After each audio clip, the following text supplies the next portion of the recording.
Welcome, everyone. We're so glad you can be with us. I'd like to open with a land acknowledgement. In the spirit of healing, I acknowledge and honor the Ohlone people, whose traditional lands of 12,000 years were unceded, and part of which is now known as the East Bay in the San Francisco Bay Area of California, where I'm currently residing. Today, we'll be talking to Geraldine D'Silva, who so far has had an extraordinary career that started in India, where she was born. And we want to welcome some of her family members in India who are on the call right now with us. You may know Geraldine from the San Diego Humane Society as their former director of community veterinary services. But the impact on her community, no matter where she's lived, has been nothing short of incredible. Let's take a look at how her story unfolded, and then we'll come back for your questions and comments. My name is Geraldine D'Silva, and I grew up in India, and I spent most of my early years there, right up to my early 20s.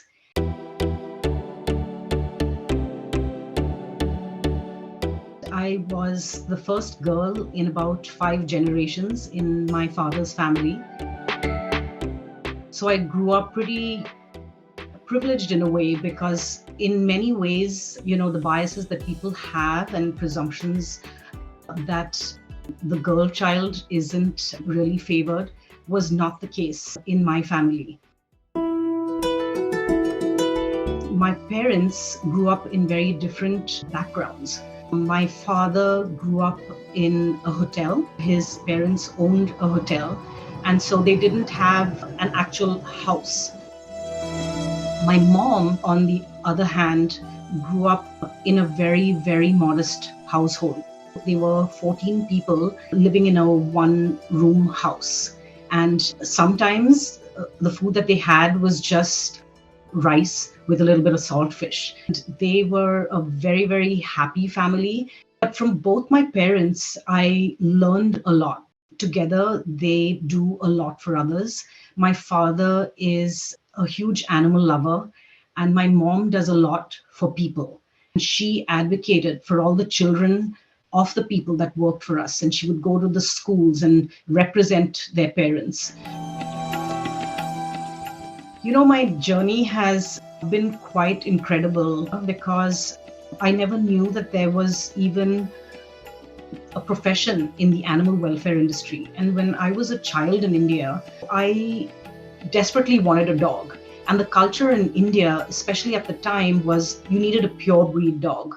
And I couldn't quite get my head around it, because there were so many homeless dogs on the street. And I would steal food and milk out of the kitchen from the fridge, and I would feed all the dogs and the litters of puppies season after season on the street. Then I would go to school, and when I would come back, I would find some of the puppies dead on the road because people would have run over them. I would run out of the house, and I would go in the middle of traffic, and I would pick up this puppy and I would just hold it, because I didn't even know where to take it. Because at that time, I didn't even know if there was any animal shelter. I didn't know of the concept of an animal shelter. There's a lady by the name of Geeta Seshamani, and she founded this organization called Friendicos in India, which is now a thriving big organization doing a lot for animals. At that time, my driver told me that we can take these dogs there. Talking about removing the barriers to access, I was just a little child, and I would take all these puppies and load them up in my car, and we would drive to Friendicos, which was just this little shelter under a freeway. And they just had like these metal cages, and they needed newspapers. So I would take all the newspaper from the house, and I would just leave these puppies there. And they never had any paperwork for me to fill in. They never asked me any questions. They were probably understaffed, and they were just taking in all these dogs just to save their lives. And I really credit her for where I am today. When I did my first degree in sociology in India, I went to the remote villages. There, I studied the caste system. I studied gender inequality. And I saw how children struggled to learn about what was happening outside their village. They used to go to night schools after working in the fields all day. These experiences have carried forward with me right through today. Studying the caste system in India relates so much to what happens here in the Western world, because it's all about social roles where people feel they need to conform to the roles that society has imposed on them, whether it is their role as a mother or a teacher or a farmer, whatever it might be. There was extreme poverty. It was systemic poverty. They didn't have running water. We needed to go to the field to wash our hair. They rose with sunrise and they slept when the sun set. Their homes were made of dried cow dung cakes. And the only way we knew we were going from one caste to the other was by the quality of the tea that we drank. Because the higher castes, the Brahmins, had really milky tea. And when we went to the Shudras, their tea was almost brown. If at all, they were able to add a drop of milk to their tea. But for us, from the outside, studying the caste system, we couldn't see the differences. And so it's so imposed based on the way society makes it.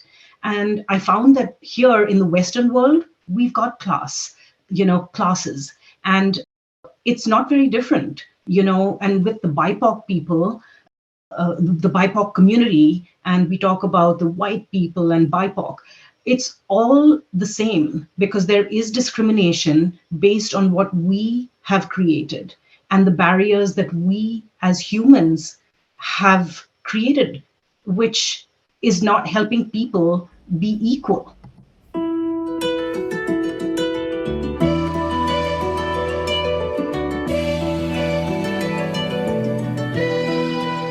It ties into the work that I was doing when I was at San Diego Humane Society. We were trying to provide access to care, but you cannot have access to care if there is no equality in the access that we provide. And if we have barriers because of the social strata and the opportunities based on that, whether it is the education system, whether it is housing, healthcare, or any of these cases, then we cannot make a change. And so that was the interesting sort of similarity that I saw between the remote villages of India and here in a developed country like the United States and even Scotland when I lived there. I went there to do my M.B.A. at the Edinburgh Business School, where I found that I was literally the only Indian on campus. I think there was one other Pakistani gentleman, but other than that, I was the only Indian.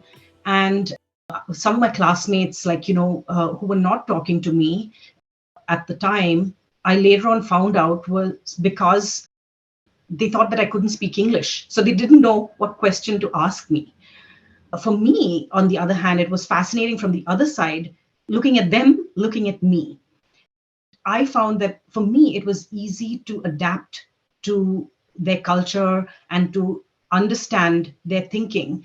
And I found as I've lived away from India longer than I lived in India, these experiences have helped me in such a way, to have this cultural humility, to understand people, to learn that in the United States, I have to read between the lines when people speak, because I come from a culture where people are really blatant and loud and really passionate in the way that they speak. There are so many things like that. And I found that, it's helped me when I talk to people who are in need. And that's where I found the common line between all the cultures and the 3 continents that I've lived in. When people are vulnerable and when they love their companion animals, it's all the same, because the way we treat them with dignity and with compassion and with authenticity is the only way to be.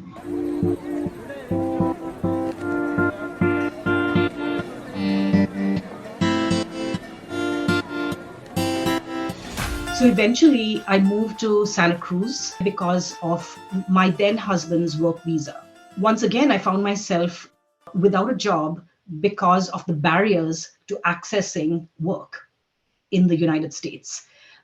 So I spent my time volunteering with the Santa Cruz SPCA, and I did humane education with them and summer camps, and I loved being with the children and with the animals. I eventually moved to Pasadena, and I did an evening course in graphic design because I was homebound for a while, and I found that you couldn't get a work permit to work as an individual, but you could like as a business. So I got a business work permit and I set up my own graphic design business. Eventually, I moved to San Diego, and my friend Linda, who has been a big support to me, introduced me to an organization called Pause. I started volunteering there. Pause was founded to help the HIV and AIDS community keep their pets.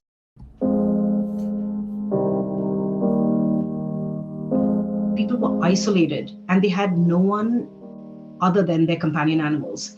And I suddenly found that it brought my worlds together. It brought like people needing to live, like their purpose to live was their animals. And it brought like all my loves together. I started as a volunteer, and the organization was moving from being a volunteer run organization to being staff driven. I found that the only entry level or the only jobs available was at the entry level. And so I decided I'm going to start there. It was going to be my first job in the United States. And so I started as an operations assistant. And in 6 months, I was promoted to operations manager and then operations director and then executive director. So in a span of 3 years, I had a really steep rise in my career. And I credit this to my 2 team members, Lauren Rogers and Quinn Douglas Hiley, as well as the board. I had a very, very supportive, strong, progressive board who, without them, I don't think I would be where I am today. I recognized that through the support of the incredible board that I had and my team, I found that I was able to create a strategic plan and a vision for this organization. With that, it attracted San Diego Humane Society. And they came to us with a proposal for a merger and acquisition. I reached out to the founding board members, to long-term donors, even to the clients that we served and our volunteers, and made sure that everyone felt that they were included in this decision. And that is why inclusion is so important, at all levels, because it's not always about race. And I felt in a way that this was a joint decision of all stakeholders at Pause who had invested so much of their time and effort and money over the years. And we then merged with San Diego Humane Society. That was a great journey too. I was with the organization for 8 years. My goal was to integrate.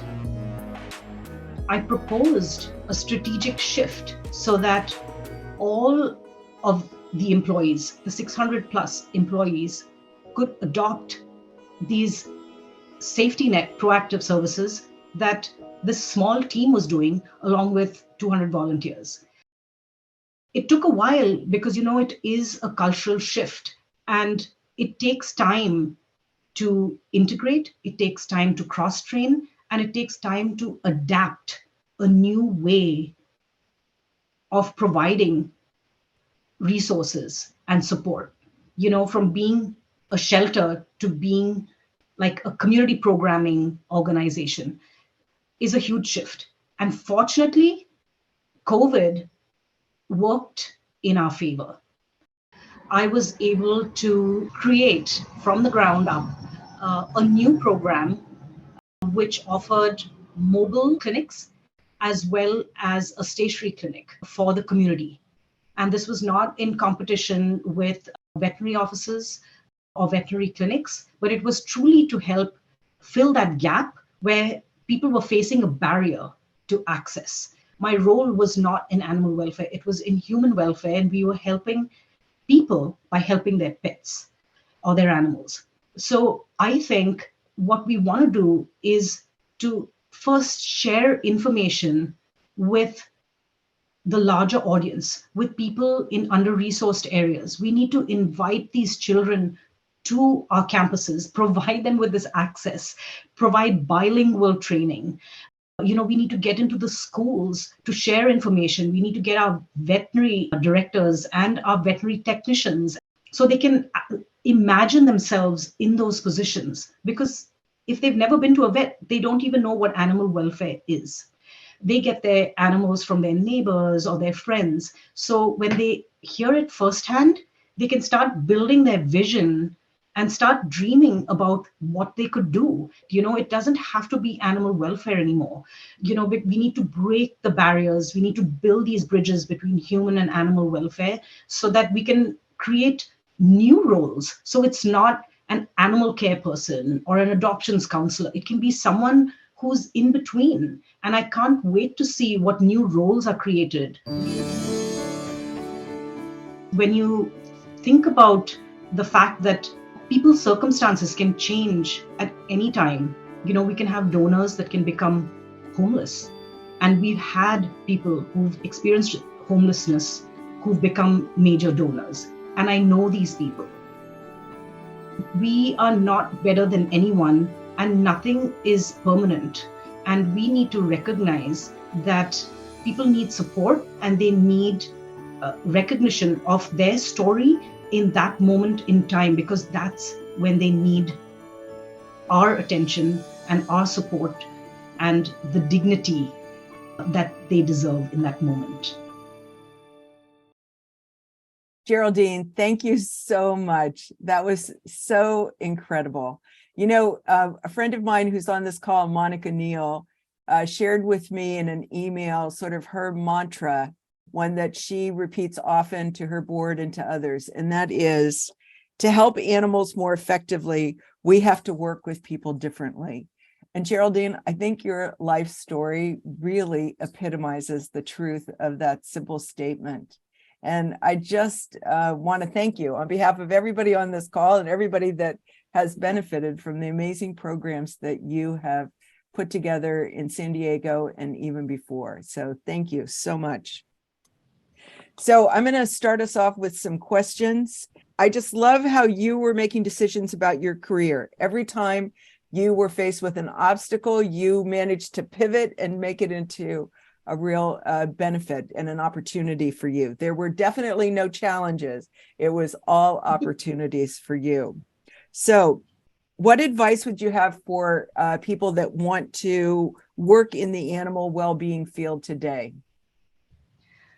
First, I'd like to say thank you to you, Mary, and to Maddie's Fund, because having this platform here was definitely something that I felt like, I was putting myself in a vulnerable position, and I felt, it's such a great opportunity for people like me and people of color to have yet another opportunity to share our story, because I understand everyone's story is important and unique and their experiences are valuable. So, we need to hold on to that.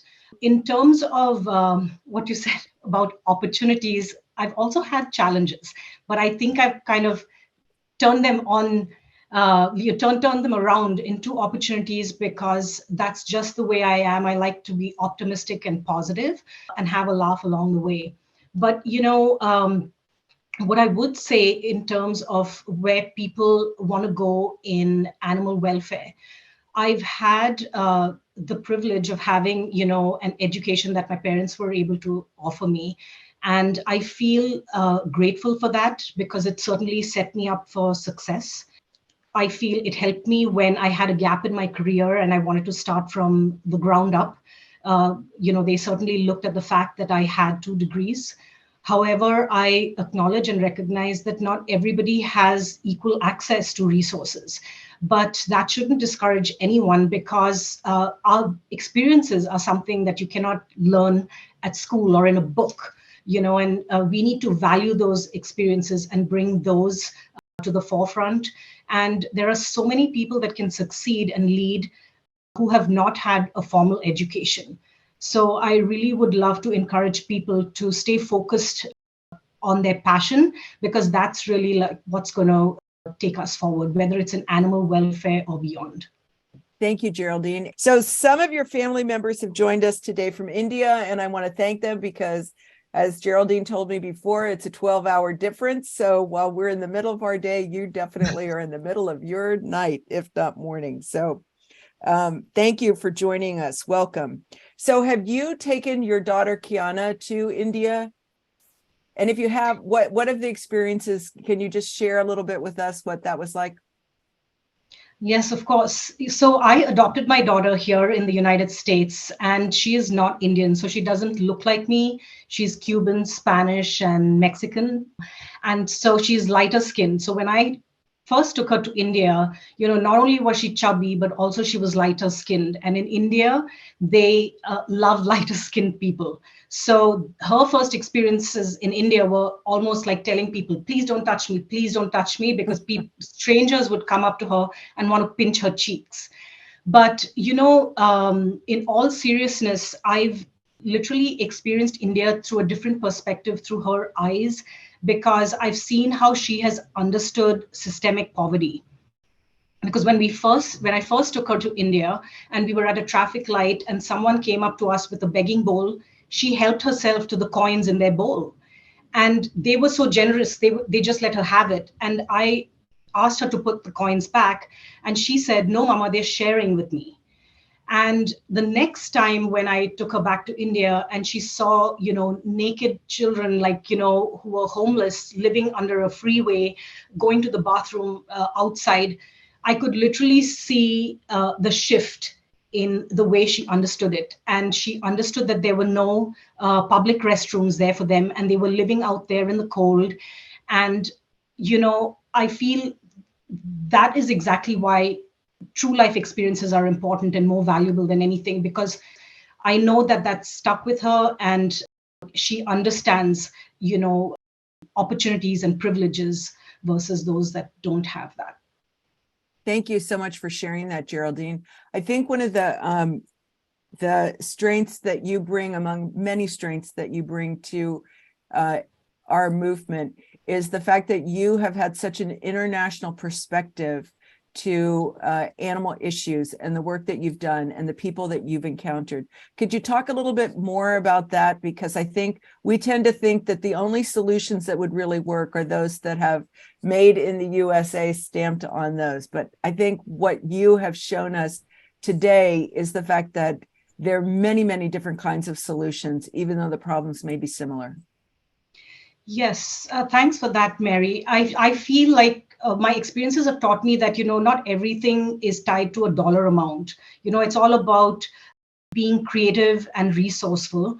I mean, in India, if anything, people are so resourceful. I've seen people providing shelter to their animals with just a tarp.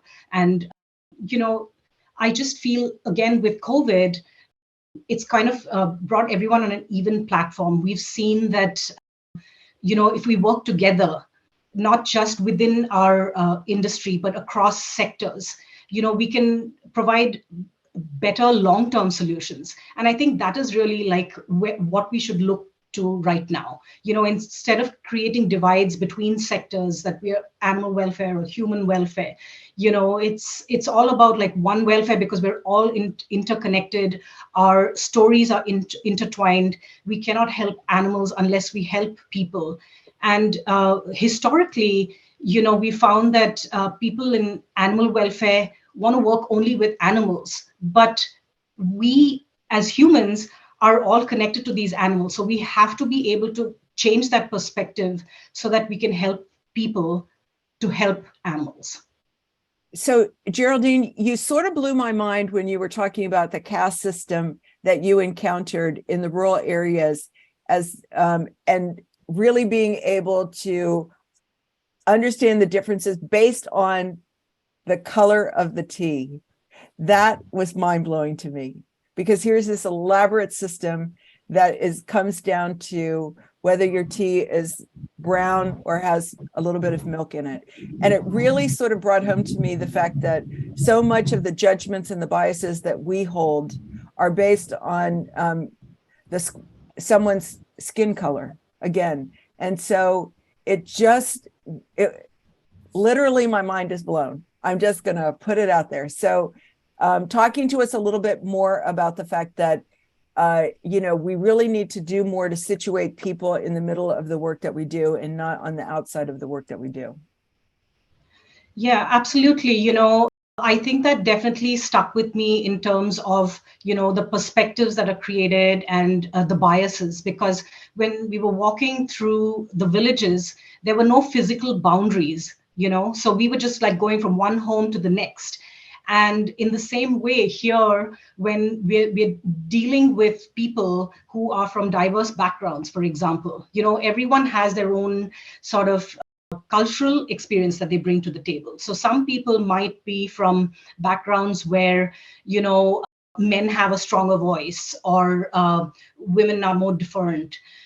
It could be that they let people who are older than them have the first sort of take at having a voice at the table. So there's so many different perspectives, that can be taken into consideration. Like here in America, I actually pride people in the way they can advocate for themselves, and the way they lift people up in the way that they speak. But not all cultures are like that. Not other cultures don't necessarily know how to lift themselves up and advocate for themselves and cheer themselves on. So, I think when we're sitting at a table, we need to observe at who's around us and really look at the quieter voices and give them a chance. Just like today, I hope that people who are at the front lines, who are cleaning kennels, also get a chance to attend talks like this. Because they may not have that privilege or opportunity because they're paid on an hourly basis to take time away from their work to come and attend a call like this. Thank you, Geraldine. So for any of the executive directors who may be on this call, thinking about making professional development as an important part of someone's workday as a paid activity is also really important. So I really love that. So Geraldine, what do you tell yourself when things are going sideways or a little tough? How do you keep going? So that is a great question. I want to take the opportunity right now to say that, I think along the way on my journey, I feel I've built a little global village. And I turn to the people who supported me. So I have like my parents and my brother. My very first boss, Samit, who gave me a job out of college, is on the call today. It's his birthday. We're really, really, really good friends. My first friend, Amy, in Santa Cruz that I met, she was my first friend in the United States. Linda, like I mentioned, and Lucy, who gave me my first opportunity here when I was waiting for my work permit. She is great in her own right. She founded the Honest Kitchen right in her own little kitchen here in La Jolla. And, of course, like my volunteers, my team is here, like Lauren and Quinn, and my board members are here. And, I just feel so grateful that I can turn to them. I have what I call my family here, who's my support group here in San Diego, because I don't have any family in the United States. I have a distant cousin in Texas. So I feel truly grateful. I think it's important to invest in relationships, in good people. And I feel like I wanted to include all of my dearest people here because, we have our work and we have our work outside, our life outside of work, but it's all intertwined. And I think we wouldn't be where we are at work if we didn't have the support system outside of work. Geraldine, this has just been an incredible 30 minutes that we have spent with you. Thank you. Thank you so much. Geraldine is going to be available on Maddie's Pet Forum to answer any questions you have. And you'll also be able to tune into Geraldine's story along with other candid conversations whenever you get your podcast. So the next time you want to go out for a walk and you want Geraldine in your head, definitely check this out. Geraldine, thank you again. From all of us at Maddie's Fund, you and all of us on this call, you make us feel so much better about the work that we do, and you make us better about it in so many different ways. Thank you. Thank you, Mary. Thank you, everyone.